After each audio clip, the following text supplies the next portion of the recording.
to Batavia, the mutiny, the massacre. This beautiful section of Western Australia's coastline shall forever carry your legacy.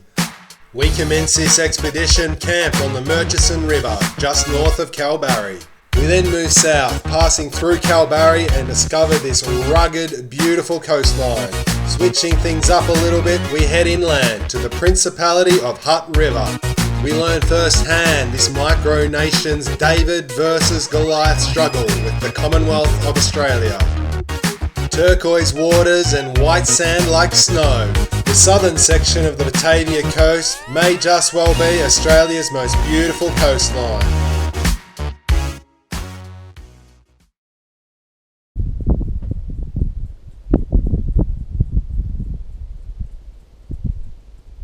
Well, here we are, guys, the second day of January 2009.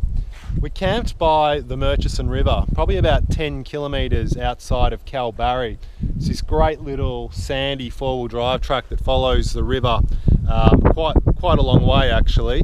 But we've just sort of come up here to the island. We found a nice little camp spot up here. Kalbarri is absolutely chock-a-block full of tourists.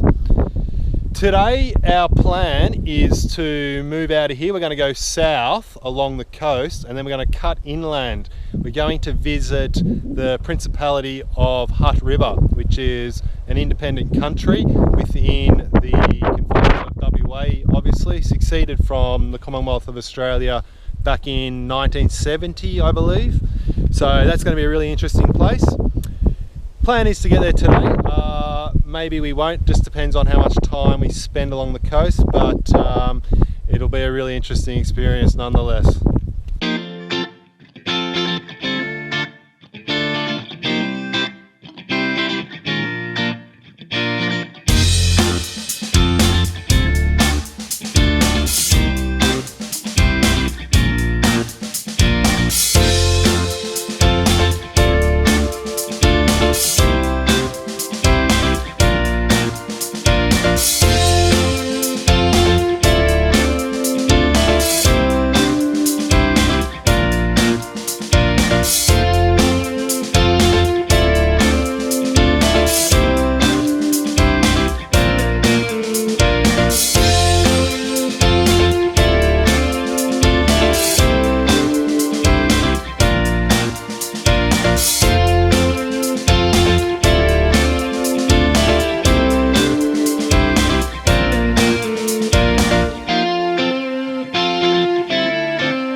Certainly no doubt as to why Kalbarri is so popular as a holiday destination for families. It's pretty much got everything. You can see just behind me here there's the beautiful calm waters of the river inlet. Then we've got the mouth of the river, which is guarded by quite a significant reef, so we're not getting any waves coming in. Around the coastline here we've got the surf beaches, and up there in the hills you've got plenty of good four-wheel driving. Up the river you can do all sorts of water sports, jet skis, speedboat, wakeboard, whatever you want. And the town itself is very well equipped. It has 2 good supermarkets, it has a couple of pubs, there's at least 3 caravan parks here, and it's an absolutely beautiful place and an ideal family destination.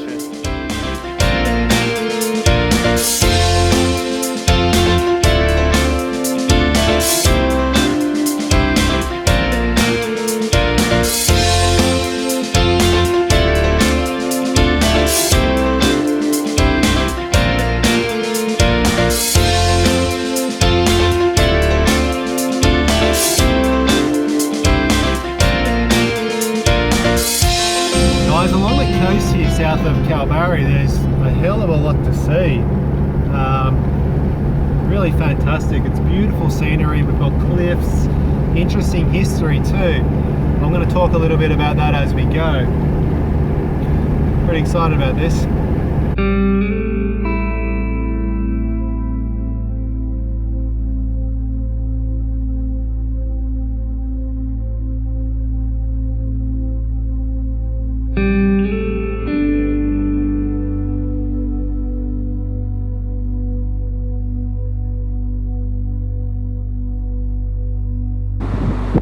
So here we are, guys, at the Red Bluff Lookout. Red Bluff was a very important naval navigation aid to the early Dutch sailors en route from Holland to the Dutch East Indies. Rising up out of the sea for about 100 metres, this huge red cliff structure can be seen for miles and miles around.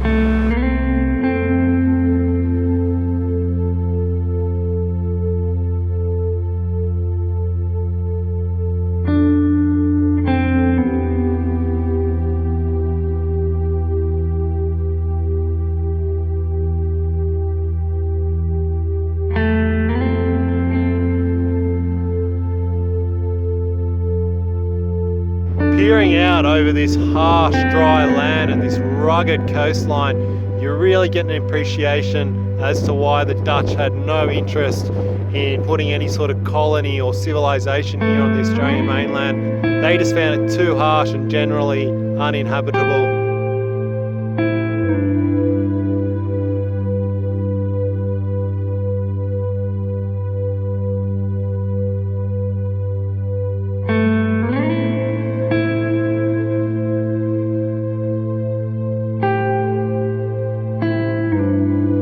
Another very interesting maritime story from this coastline is that of the Zeitorp. The Zeitorp was a Dutch ship, and in 1712, carrying 200 people, it ran aground on a reef just out here. Not much is known to what happened after that, but about 200 years later, relics like bottles, old cups, spoons, things like that were found at the top of one of these hills. It's speculated those people went on to integrate into the Aboriginal population.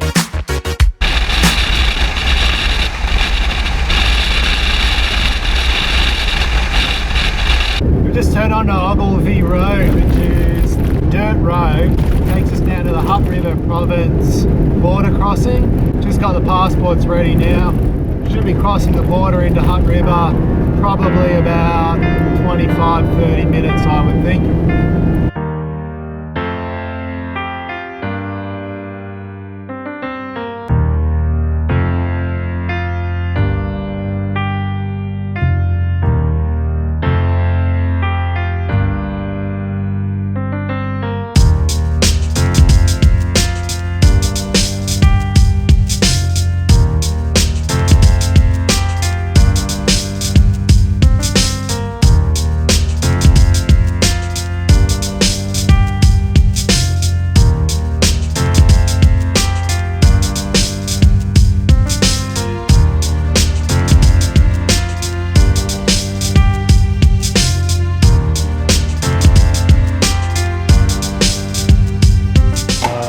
Stay? Oh, sorry, yes you can. That's alright. I'll try to get over that tomorrow.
This is the Hutt River Caravan Park.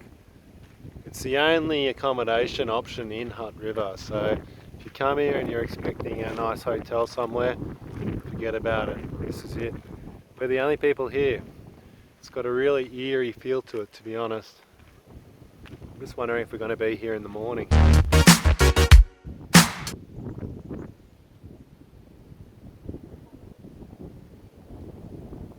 It's about 10 past 9 a.m. in the morning. We've just packed up.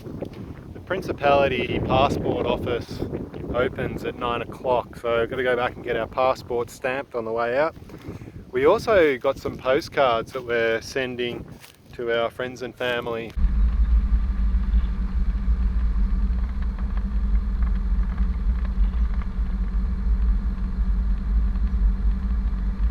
Well, we're safely back in Australia now. Got our passports stamped, sent our mail.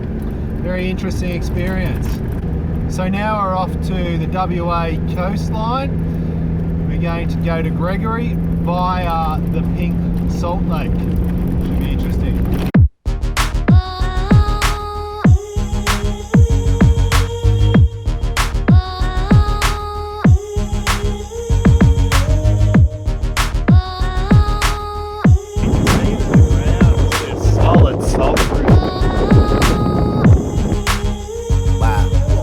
Through the city, tryna keep my head focused. The sirens in the trash, the faces looking hopeless. How to cope with no can push your coat. Winds blowing over young boys pushing your love. Put that pistol to your shoulder, knock your neck in your headpiece. That's considered yes. The jukes are currently the breath is in your chest. That's a blessing, just let go of the money in the check. Material reality, the hungry getting vexed. No job for a youngster nonetheless. This living is a test, take it less. Well, this is the convict hiring depot. Back in the day, if you're a farmer or whatever, you could come and hire convicts, and state would earn a little money, you'd get some help. Everyone was happy, except the convicts, of course. It's electric, baby. Stay connected to it. When the power's fading, ride the wave right through it. It's electric, baby. Stay connected, true line. Select the station. Tune into it. How you live, how you live, how you live, how you live, how you live, how you live, how you live.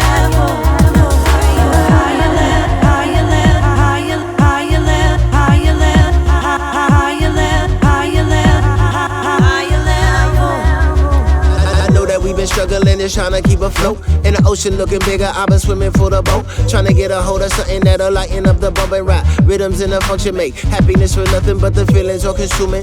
And I'm only human and I'm trying to get illumined to that beat that steady booming. You can tune into the process, jump into the mosh pit. They always come in conscious, there is no other options.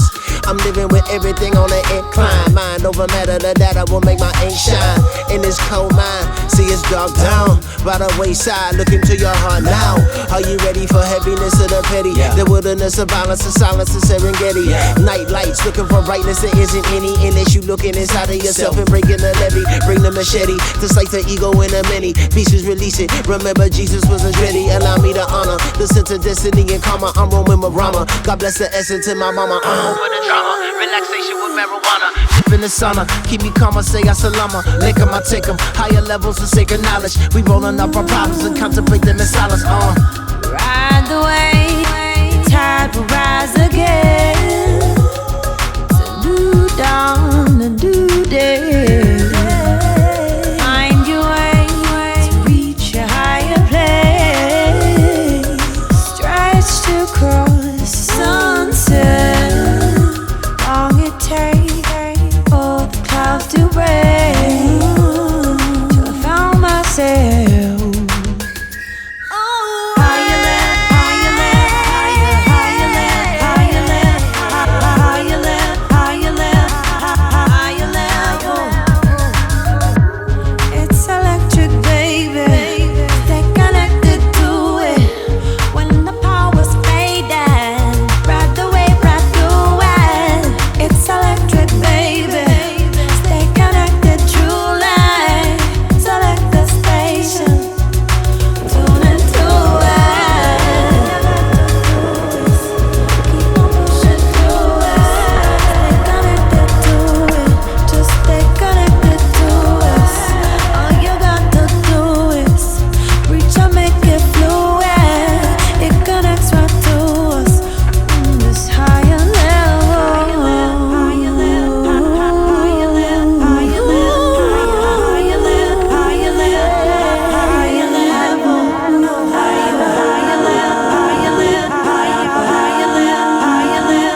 According to Wikicamps, we've got quite a few free camps down here on the beach, so we're just going to go and check them out. If it's too windy, we'll probably move on, but if they're good, well, we'll stay.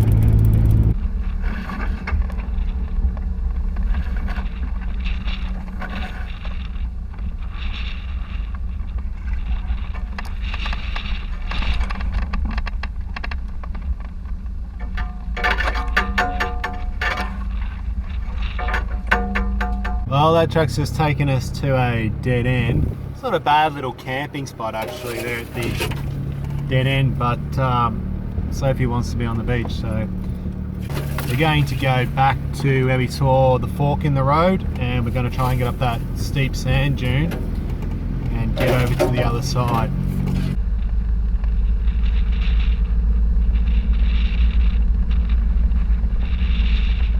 There is quite a few rock gardens along this track, very, very sharp rocks. I'm just in first gear, low range, just crawling over these rocks. I don't want any punches. Extremely sharp looking rocks. And the trailer's through that one safely.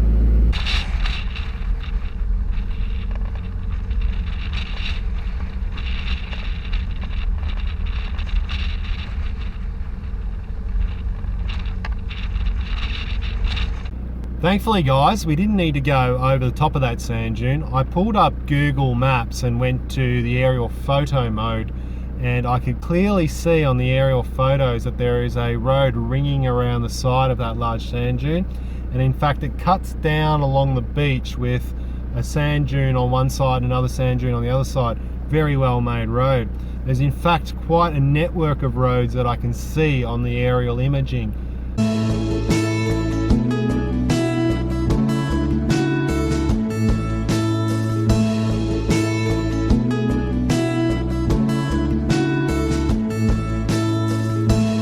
Well, Sophie got her place on the beach. I had a brilliant afternoon 4-wheel driving. Sophie's catching a few crabs and I'm having a beer, so I guess everybody's happy.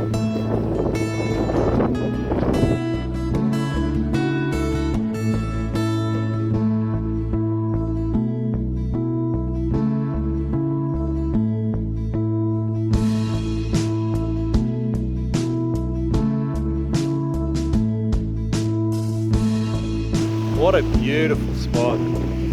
Now, it doesn't matter where you go in Australia, the sunsets are always just amazing. I don't think I'll ever get used to it.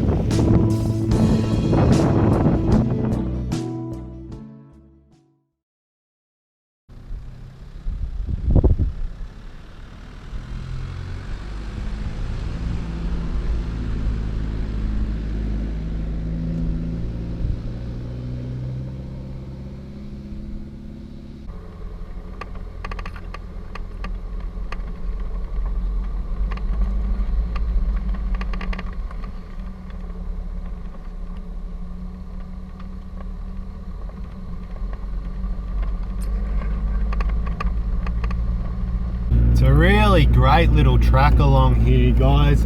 Beautiful scenery. So we're still moving down between the two rows of sand dunes.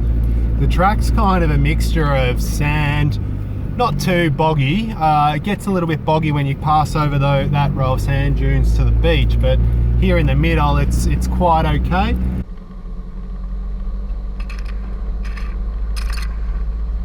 You can see that the tree growth comes right up to the edge of the track, so it is quite narrow to get through without any scratching. I've got the tree branches just scraping on the mirrors, but the body of the car I'm just clearing. You wouldn't want to bring a wider car down here to pinstripe the crap out of it.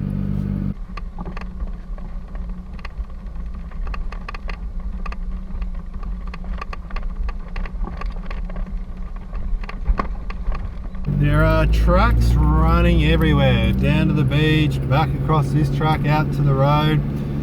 I am solely navigating at the moment with aerial photos from Google Earth.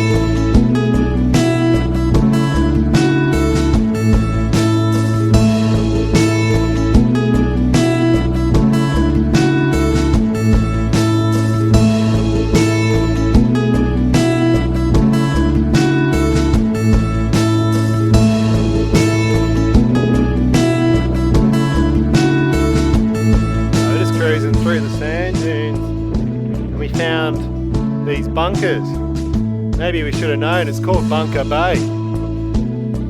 Anyway, there's a series of concrete bunkers from World War II. I would have liked to go up there, but there is "keep out" written across those sandbags. The other thing is I left my flip-flops back in the car because it was very sandy over there. Here it's not too bad, but there's broken glass bottles everywhere. So I'll probably just stay down here.